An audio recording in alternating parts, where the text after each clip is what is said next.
Gloire à l'Éternel. Gloire à Dieu. Zamba zana bomoy. Alléluia. Na nzambe bazali. Satana zali nelonga te. Alléluia. Gloire à Dieu. Buongiorno, buongiorno, buon dia. Nzamba zana bomoy. Nzamba pambola biso lisusu. Apambola pe mami rei oya tei biso na tongo ya lelo. Alleluia. Mama kesa obondela nzambe. Haleluya. Zambe na nguya nyonso mozalisi ya tango nyonso nkolo oyo atikaka bana te. Yawe ya solo abakuku abondelaki mpe atikalaki na poste. Na tongo na lelo nalingi nasolola na abakuke moko. Nzambe pona étude biblique, pardon. Nalingi nasolola na abakuke moko pona éducation ya libota na ye. Pona éducation ya libota na ngai. Nzambe na lola nga na pamboli yo tika ngai nakita yo mata na esika na ngai. Yawe soki ngai na komata na kosala eloko te. Yawe na lali na mabele po ete yo nde otombwana. Naza nani liboso ya bapapa na bamama po ete natelema naloba Nzambe. Naza dignité éternelle na tongo na lelo. Me yo komisi ngai oyo ngai nazali na tongo na lelo na nguya na yo Nzamba bomoy. Tika ke volonté na yo esalama na tango oyo no volonté na ngai éternelle. Masanjoli nkembo ezongi na mboka na yo au nom de Jésus. Amen.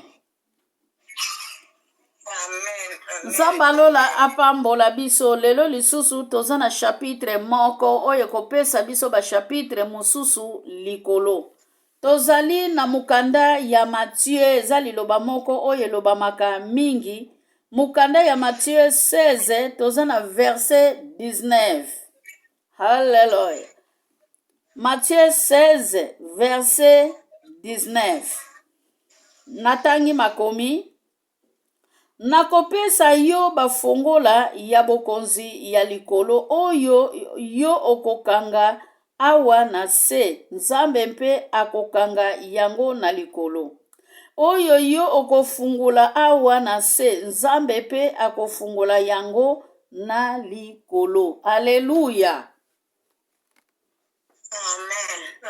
Bien-aimé tanke bana na Nzambe, maloba oyo elobami awa epesameli yo na ngai.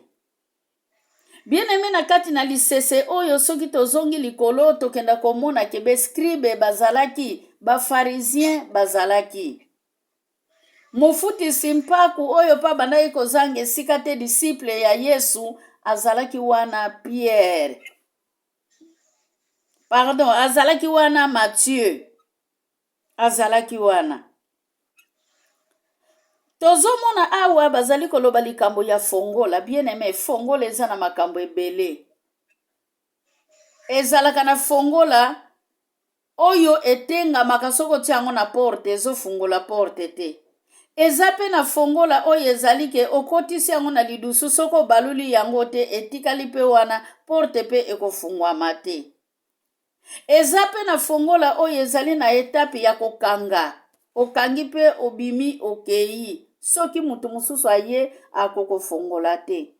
Me lelo bien aimé biso ba porte wana oyo ekangamaka yango wana sikoyo toye kofongola. Po ete awa Bible elobi Nzambe apesaki autorité na Matthieu. Me lelo, pardon, na Pierre. Apesaki autorité na Pierre. Me lelo Pierre ya libota ezali yo na ngai.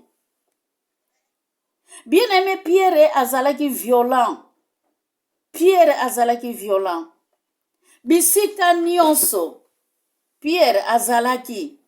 Na maloba nyonso Jésus abandaki koloba. Pierre abandaki kozanga réponse te. Yango na Bible ezali koloba ba viola oyo ba violaka frontière na ndenge ya solo ezande bangonde bato bakokota na royaume du cieux. Tozomona violence ya Pierre awa ezalaki violence ya mabete, ezalaki violence ya malamu. abandaki koluka ndenge nini ya kose connecte. Elakisi ke mwana oyo azalaka pene ya papa eza mwana pe oyo ayebaka mingi, eza mwana pe oyo ayokaka mingi, eza pe mwana oyo atikalaka na sekele ya papa. Ndenge moko pe na mwana mwasi azalaka pembeni ya mama, yende mutayebaka basekele nyonso, po mama azalaka pe na mwana na ye oyo apesa ya confiance mingi, na sasi ke soki likambo wana ayebisi ye yango, akobatela yango, akobomba yango. Alléluia. Awa siko Pierre azalaki éveillé. Pierre azalaki éveillé. Banzela nyonso abandaki kotambola na Yesu. Bible ezali koloba na biso ke eza kaka ye kaka mutu abandaki kolalisa mutu na ye na nkata ya Jésus bien-aimé. Balobaka mutu oyo abendaka miele liboso ya banzoi abujaka te. Pierre azalaki lokola nzoi, azalaki kokota na malembe nyonso, me makambo bandaki kosala badisiple mosusu basala yango te. Bien-aimé, nalingi naloba eloko moko soki mutu wana azali deja na plan ya Nzambe. Ndakisa ya apôtre Paul. Apôtre Paul azalaka deja na plan ya Nzambe. Me apôtre Paul nini emonisamaka. Abandaki koboma wapi ba chrétien kaka na église bien-aimé. Me Nzambe akutanaki na apôtre Paul wapi na nzela tango azali kokende kotungisa église. Alléluia. Lelo temi na biso ya éducation familio ezali ke fungula ba porte na yo. Mama, fungula ba porte na yo. Poete autorité wana epesameli yo. Papa, fungula ba porte na yo. Poete autorité wana epesameli yo. Yo moko yebi ke porte nini oye kangama. Porte oye kangama. Eza porte ya musala. Porte oye kangama. Eza porte ya ndako. Porte oye kangama. Eza porte ya mukanda. Porte wana ekangama. Eza porte ya kufa, porte wana ekangama bien-aimé. Eza porte ya maladi, porte wana ekangama. Ozali na maladi héréditaire na kati na libota, ekanga libota mobimba bien-aimé. Lelo tokende kofungula ba porte nyonso oyo diable akanga. Alléluia. Bien-aimé, mukili oyo soki ekangeli yo ba porte. Alléluia.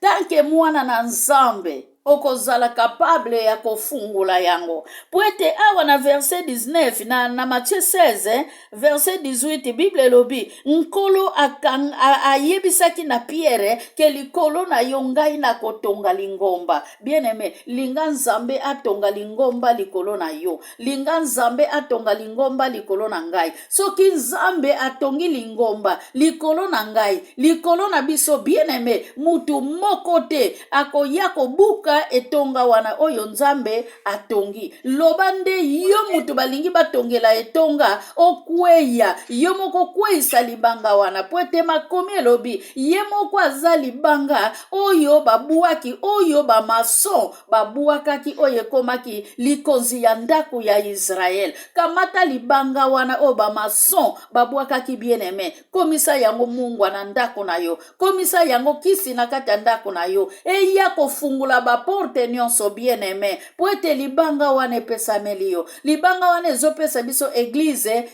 image ya église. Alobaki ke na kati na motema na yo Pierre, ngai na kotonga ndako na nga.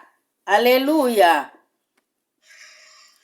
Mukile koki kotele mekangeli biso ba porte, mukile koki komema fongola bien-aimé, mena libondeli na yo ba porte na yo oyo mukile kanga ekofungwama. Poete Nzambe apesi biso possibilité ya koluka elongi na ye tango azali komonana, ndenge azali koloba na biso na Isaïe 55 na verset 6. Alobi ke boluka ngai tango nga nazali komonana. Bien-aimé, ba porte na yo oyo ofongoli, eske nani akozala na nguya aya kokanga yango lisusu? Tango mulai yo na nga tolelaki na pasi, tango mulai yo na ngai tolukaki elongi na Nzambe, ba porte ekofungwama na kombo na Yesu. Poete yo na nga tongo pe pokwa tozali koluka elongi ya Nzambe. Amen. Amen. baporte nyonso ekangamaka bien-aimé oyo satana abetelaka maboko oyo diable abetelaka maboko bakoprogrese te bakoevolue te bakovoyage te bakobala te bakobota te bakobota bakosimba bana te bakoleka ntango nyonso na avortement mariage na libota wana ekozala te ekome héréditaire bien-aimé na kati na libota na bino boza na singa moko ekanga bino me lelo bible ye koloba na biso ke baporte nyonso oyo ekangama na pouvoir ya resurrection lelo ezofungwama au nom de Jésus. Bien-aimé na tango ya pasi tokendaka wapi? Na tango ya pasi tobengaka nani? Biso basambeli bien-aimé na tango ya pasi sengeli tofuka makanase ya ekuluzu yebisa nzambe ke na ye kotombola ekuluzu yebisa nzambe na ye kofungula baporte na ngai baporte nyonso oyo diable akangaka po ete diable aza na pouvoir te bien-aimé ya kokotisa fungula na porte ya ndako na yo nom de Jésus pe aza na pouvoir te ya kolongola misala oyo nzambe apesa yo po ete akotisa yo na chemin na ye. Alléluia. Romain 8:28 Bible ezali koloba boye nyonso ezalaka malamu na mutu oyo apusani liboso na nzambe pe na mutu oyo alingi nzambe na mutu oyo atambolaka na mibeko na mutu oyo alingaka baporte na ye nyonso efungwama bien-aimé soki osambelaka mwana na nzambe eza na bevenima nyonso bien-aimé eza na bevenima moko eyelaka biso oleli kama wana ezala makasi tanke so batelaki yango eso bondelaki deja eso bukaki deja misala na satana ekozwa esika te yango azoloba na liki 10:19 alobi ki apesi biso makasi bien-aimé ya koniata nioka na mutu pe bescorpion pe ya kosilisa makasi nyonso ya diable. Amen. Apesi biso autorité wana bien-aimé. Maloba na uti koloba na Romain 8 eza maloba ya apôtre Paul. Apôtre Paul azali koloba na 2 Corinthiens 12 na verset 8 à 10. Alléluia. Mbala misato apôtre Paul asengaki epai ya nzambe. Nzamba longola ye nkungi oyo ya zalaki na ye. Me nzamba alobaki na ye nini? Alobaki na ye ke ngolu na ngai ekoki pona yo. Alléluia. Siko yo nanga tolembaka pona nini nkolo sa pesa biso ngolu. Yango na apôtre Paul azali koloba ngai ntoma polo. Tango ngai na lembaka, tango ngai nazalaka na ba problème, tango ngai na lelaka, tango mai na ngai na misu ekitaka nazokoka kozwa pongite, yango nde tango ngai nazalaka makasi. Alléluia.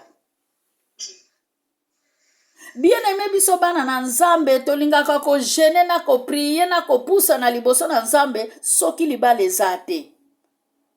Ko gene na ko prier soki bana bazoya te. Ko gene na ko prier soki mukanda eza te. Ko gene na ko prier soki matériel ya mukili oyo ezangi biso. Me nani oyo sa jena deja alobake nzambe nga nalingi natika masumu nazo jene po natika masumu nazo jene po ete baporte na ngai efungwama nazo jene po na songolo mpakala me jeni bien-aimé mutu azali awa na poto azobondela kaka po akende malamu na Afriki bandoki balia yete mutu azali kuna na Afriki azo jene bien-aimé nga nasala yango Yesu azate na kati ya motema na ngai nayebi ko jene te nayebi ko prier te nga makasi nange ezalaka na mukolo ya ba mama dimanche na ko prefere nakende nanga zandu nakende koteka me mercredi bien-aimé na lisanga ba mama nazanga te nazalaki pe trésorier nazosimba pe kaye ya lingomba sans prière bien-aimé. Alléluia. Eske na tango wana ta diable betinga fimbu bien-aimé nazalaka na makasi ponga na telema ata satana ye kokanga porte nanga nazalaka na makasi pona de se défendre me na tango oyo bien-aimé tozalaka pamba te na kati ya prière toluka kelongi na nzambe pamba te ezali pona oyo diable asemia na kati na mabota na biso ekweya apôtre Paul azalaki na kunki bien-aimé malembaki kosala musala nzambe te. Alléluia. Bible lobi a déclaré apôtre Paul abandaki kobotisa basi, abandaki kobondela pona bato bankuki pe babiki. Apôtre Paul miracle pe salama na nzela na ye bien-aimé. Comment expliquer mutu azali na prison mais azotinda lettre na Timothée, azotinda lettre na Ephésiens, azotinda lettre na Philippiens, azotinda lettre na Thessaloniciens, na Corinthiens bien-aimé. Comment expliquer ça? Alléluia. Bien-aimé maman na Yesu, tata na Yesu, molimo na yo ekota prison, te pesa confiance epa ya nzambe. Nanzela ya confiance bien-aimé. Alléluia. Alobi apesi biso fungula ya David. Fungula ya David eza na maboko ya yo na ngai. Isaïe 22 verset 22. Alobi ke apesi biso fungula ya David. Fungula ya David bien-aimé e fungula ka baporte na yo nyonso. Eko fungula baporte na nga nyonso. Eko fungula mabota ya bana nanga. Eko fungula libala bana nanga. Eko fungula misala ya bana nanga. Eko fungula haleluya bokonzi ya likolo po na bana nanga. Peko fungula vision ya koyeba nzambe na nga moko pe na bana nanga. Alléluia. Loba bien-aimé ke fungula ya David pesa melingana descenda nanga. Alléluia. Soki nzamba fongoli porte moko bien-aimé, muyini satana zana nguya ya kokanga te. Soki nzamba pesi makoki, muyini satana azana mwaye ya kolongola yango te. Yango monaka libota wane ezalaka na kisi, libota wane ezalaka na nkodi ya bien-aimé, eza na ba génération oyo eza ya kopambola makobanda na première génération. Libota na bango bayebi souffrance te, bazalaka kaka na mbongo, bana ya babana bazobotama. Yo okoki komema $1000 na wenze, okoki kokita biloko, me ye mutaye na $20 na wenze, akoleka yo mbongo na ye komata koleka ya yo. Alléluia. Tika biso pe mabota na biso ezala lolenge wana baporte na biso nyonso efungwama. Baporte na biso nyonso efungwama bien-aimé totambola na kimia. Bien-aimé, makomi ezali koloba na Apocalypse 3:7-8. Ezali ange ya église ya Philadelphie mutu alobi yango. Ke soki porte fungwami kokamwa te. Pwete porte tango efungwamaka nzambe soki afongoli ba porte esengeli nyonso oyo ebebaka na libota na yo ezonga na bomoi. Maladi, nzala, pauvreté, kofingama, pasi ya lolenge na lolenge na kati na libota na yo ekozala lisusu te bien-aimé. Tokoki kobela, tokokoma lokola bapotre Paul. Poete apotre Paul, baporte na ye nyonso ezalaki ya kofungwama. Poete ngolu nzambe oyo apesaki ye esengelaki ye banda kosala malgré lolenge na ye azalaki. Bien-aimé, nalingi nayebisa mutu moko, ata pasi ezali ndenge nini na nzoto na yo, okotelema na yo tokende église. Ata munoko na yo ezali koloba te bien-aimé, ata mutu ezali kobeta yo makasi, kota na ligne ya prière. Ata ozoloba te, dimine volume na yo bien-aimé. A partir ya libondeli wana, ekoki pe kofungula ba porte na yo. Ekoki kopesa yo pe kimia. Ekoki pe kosala nyonso ya malamu na bomoi na yo. Poete biso nyonso tosala yango. Mai na miso ezali kokita bien-aimé. Mai na miso ya lamentation ezalaka sacrifice mobimba. Ezalaka prière ya makasi. Eza prière ya efficace. Alléluia. Nzambe soki afongoli mutu moko tako yeba kokanga bien-aimé. Nzambe azalaka kolo ya ndako na yo na ngai. Yango wana aza na pouvoir ya kosimba fungula. Poeta simba memi fungula ya Satana, akangila Satana na kati ya ndako. Akangila Satana na kati ya ndako pona nini? Na mukanda Apocalypse 20 je pense. Akanga Satana na kati ya ndako pona nini? Pona yo ozala libéré. Alléluia. Amen, amen. Pona yo na nga tozala libéré. Pona mabota na biso elingaki ekangama na boloko ezala libéré. Yangwana kamata sata na Bible lobi. Akenda kokanga ye na se na kati ya ndako soki na kavi soki wapi meba ange basimba fungula ya benediction. Fungula oyo batalisi biso ke David azalaki na fungula oyo na nga tokoki ko utiliser. Hallelujah. Mukolo mususu na te yaka chapitre oyo na lobaka kanga ba porte na yo nyonso oyo diable afungola. Lelo sikoto yeko fungula ba porte nyonso oyo diable akangaka po ete satana azana nguya te. Toza na tango ya ko souffrir na nzala te, me toza na tango pe ya ko vivre tanke bana na nzambe. Balobi te ke soki toza bana na nzambe to vivre na pauvreté. Alléluia. Jacques 1:4 Bible ezali koloba na biso ke Nzambe alekisaka biso na beprevi te. Beprevi mususu oyo biso tomonaka ezalaka nde mukili. Mutu asalaka biso toleka na baniveau wana. Me Nzambe mwana na ye oyo azopusana pardon. Eza mukili mutu elekisaka biso na tentation. Me Nzambe alekisaka biso na tentation te. Eloko Nzambe asalaka ezalaka épreuve. Soki tolingi to comprendre épreuve, tozotala ngo na mukanda ya Job 1 bien-aimé. Makambo nini Job 1 amonaki? Pe épreuve nini Nzambe akendaki kosala na Job 42 tango toyokaka ke Job Nzambe azongisilaki ye nyonso. Eske biso tokokoka kobondela lokola Job? Eske biso tokomipesa sacrifice lokola Job? Eske biso tokondima baporte na biso efungwama bien-aimé?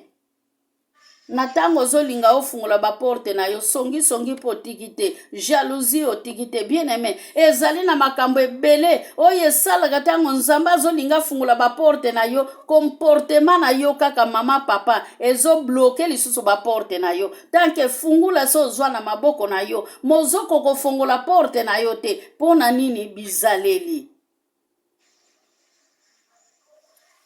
Yango lelo tozo senge pa ya Nzambe bien-aimé. Ba porte na biso ye kangama ke fungwama. Et si to lembi deja na souffrance. Et si to lembi deja na bapasi ya ndenge na ndenge. Tango mususu bando ya na yo na poto. Vi ezalaka mavuanga. Tango mususu bando kenda Angola. Vi ezalaka mavuanga. Tango mususu bando kende soki mboka nini. Vi ezalaka kamavuanga bien-aimé. To senga fungula ya sécurité. Fungula oyo ezalike soko simbi yango na maboko. Muyini satana ko ya kobotola te. Awa Bible ezali koloba na biso ke tozali na autorité pona oyo tokokanga. Ekokanga mape likolo. Pona oyo pe tokofungola. Ekofungwa mape awa na likolo. Tanke obengami eglize ya Nzambe. Lolenge nini tokoki kobeta porte poete ba porte na biso nyonso efungwama bien-aimé. Tokobeta porte na Matthieu 7:7.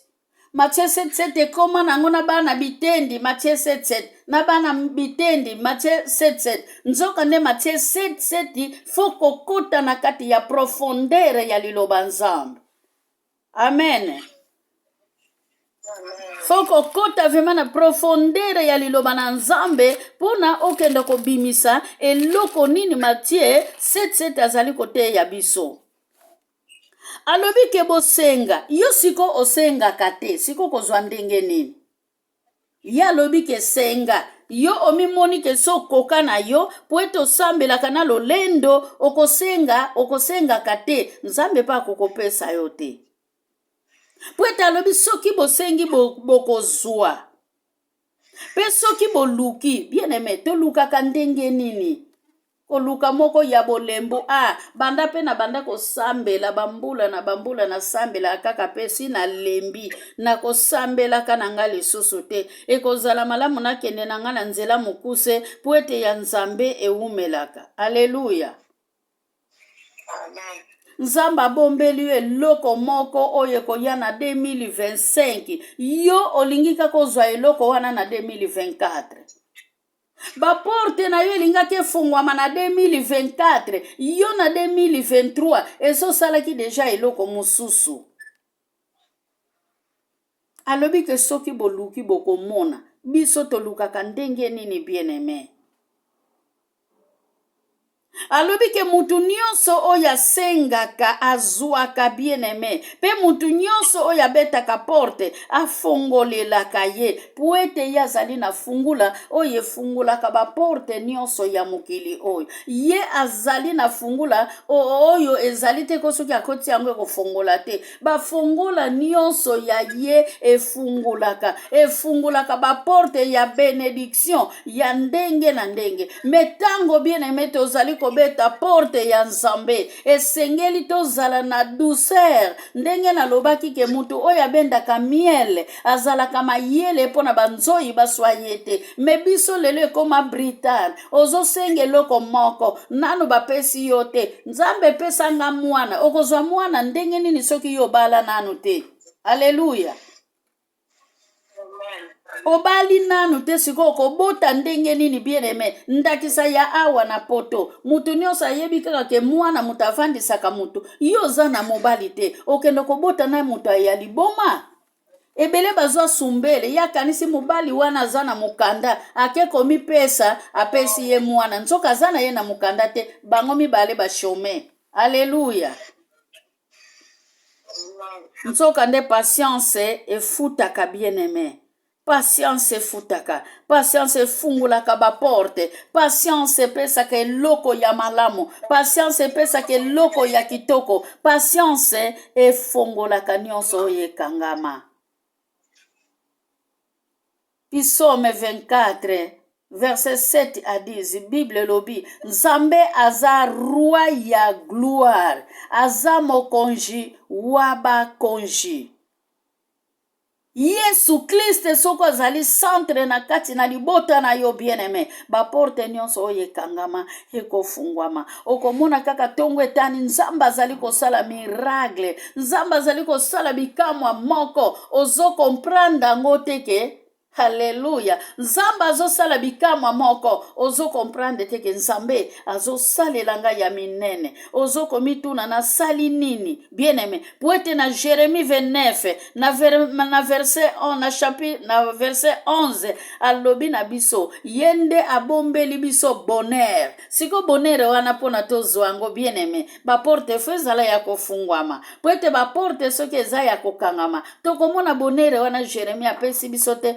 Bonheur wana bien-aimé apesi yango importe kite apesi yango na yo na ngai oyo akomisi ndaku na ye ya Nzambe. Alleluya. Na libondeli ya supplication. Libondeli ya supplication bien-aimé efungulaka ba porte. Tangisa kaka mai na misu na yo. Eza na mai na misu mususu ebimaka na orgueil. Ozolela na eglise bato bayeba azui molimo mosanto. Nzoka nde ozolela na orgueil na sese ozana yo kutu na ndako na Nzambe te. Me ezana mai ya misu mususu ya supplication. Bien-aimé, bando fukamaki libondeli ya Ana ozoloba te munoko ezoningana motema ezo alleluya motema ezali ne sengo makasi na tango yo zobondela. Alleluia. Awa batalisi biso seti libondeli ya nguya oyo biso tokoki kosengaka ezali na mukanda ya Isaïe ya 11:2. Bien-aimé, ata tango na biso epusani ekozala malamu na tanga yango. Po libondeli oyo ekoki pe kofortifie yo na ngai. Ezali na Isaïe na Isaïe 11. Isaïe 11 na verset 2. Alléluia. Tozala na patience bien-aimé.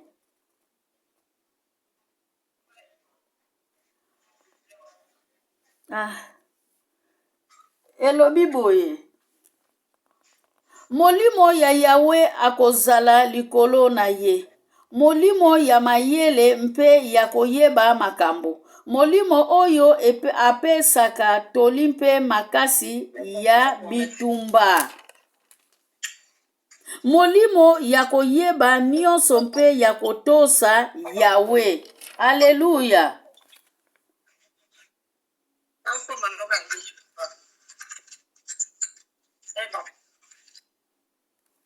Bien-aimé, balobi na biso molimo ya kozala likolo molimo ya Yawe, molimo ya mayele, molimo oyo epesaka toli, molimo oyo epesaka makasi na bitumba, molimo oyo eyebaka nyonso mpe oyo etosaka. Na yango bien-aimé biloko soki tokozala na yango biloko sambo oyo baporte na biso ekokangama ta mokolo moko te, baporte na biso ekozala toujours ya kofungwama po ete fungula epesameli biso. Po ete na kati na biloko oyo bien-aimé yango esalaka satana akota na confusion, omona satana azo comprendre position ya bana na nzambe te. Satana azo komituna me bato oyo bachange formule nini, libondeli na bango ekomi ndenge nini, nzoka nde yo na nga te osala libondeli ya sacrifice, libondeli oyo ezalaka ya kofungula baporte.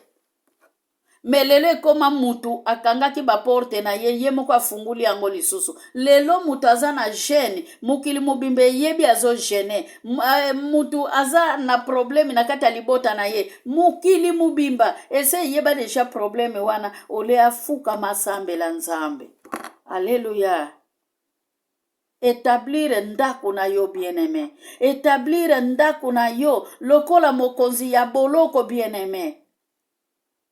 Esengelaki Paulo akota boloko na Rome mpona kenda kobikisa milimu oyo ezalaki ya kokufa. Ezalaki na milimu ezalaki na kati ya kokufa na kati ya boloko bien-aimé. Milimu wana ezalaki ya kokufa, memi ye moko mukonzi oyo abandaki kotinda na boloko azalaki pe ndenge moko ya kokufa. Yango wana Bible elobi na Acte 16:31, ngai na libota na nga na kosalela nzambe. Bien-aimé, yo na libota na yo salela nzambe, na yango baporte nyonso ya benediction ekofungwama. Conclusion na biso ezongi, kobanga te baporte na yo nyonso efungwami. Nzambe alola apambola biso, napesi parole epai ya yameje atonda nzambe atika pe mokolo na lelo na maboko ya nkolo Yesu. Amen, amen, amen, amen.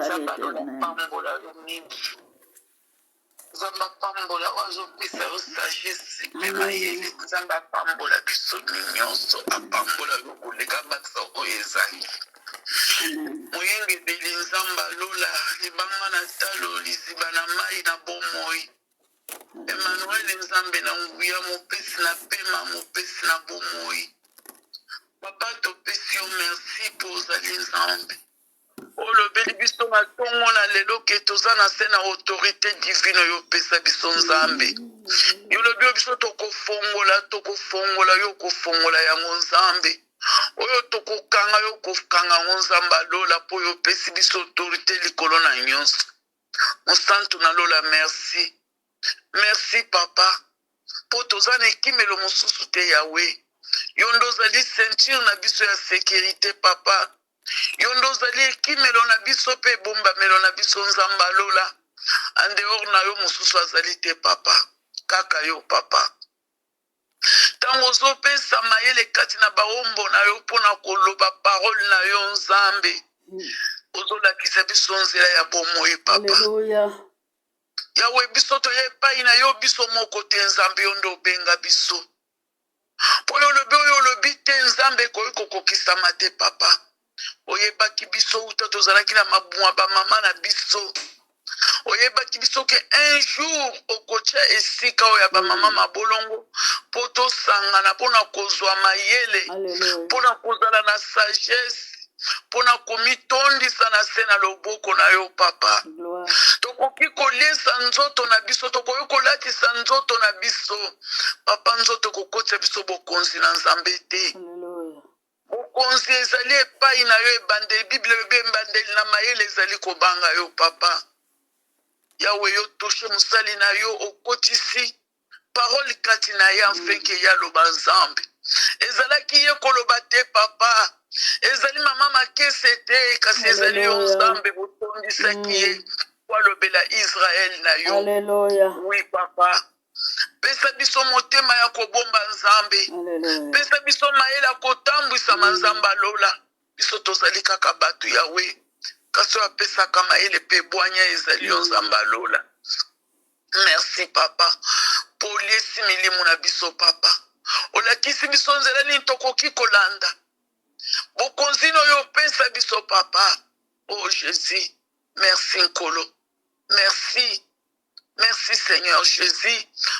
Pambola moumbo na yo, pesa isusu mayele pe bwanya, pesa kimia na nzoto pe na molimo papa. Soki akozala na kimia nzambe, tebike lobi lisusu tokolia lisusu Seigneur. Pambola moko na biso papa, pesa biso tozala mayele po Bible bi femme sage bâtit sa maison. Oh Jésus, apamboli kombo na yo yawe, na pesi yo merci na nyonso papa. Tokabi journal lelo na maboko na nzamba lola, tambwisa biso na se na elilingi na yo papa. Tia mwanje na yo likolo ya moko na moko nzambe, po ete soki biso moko tozotambola tozokoka komibomba te Seigneur, tozoyeba mpe koyeba parole na yo te nzamba lola. Mayela solo ezali epai na yo, pambola nzela ya moko na moko, kimia na yo ezali likolo libota moko na moko. Soki oumeli koya te nzambe, nayebi ke lobi lisusu tokoyoka lisusu papa.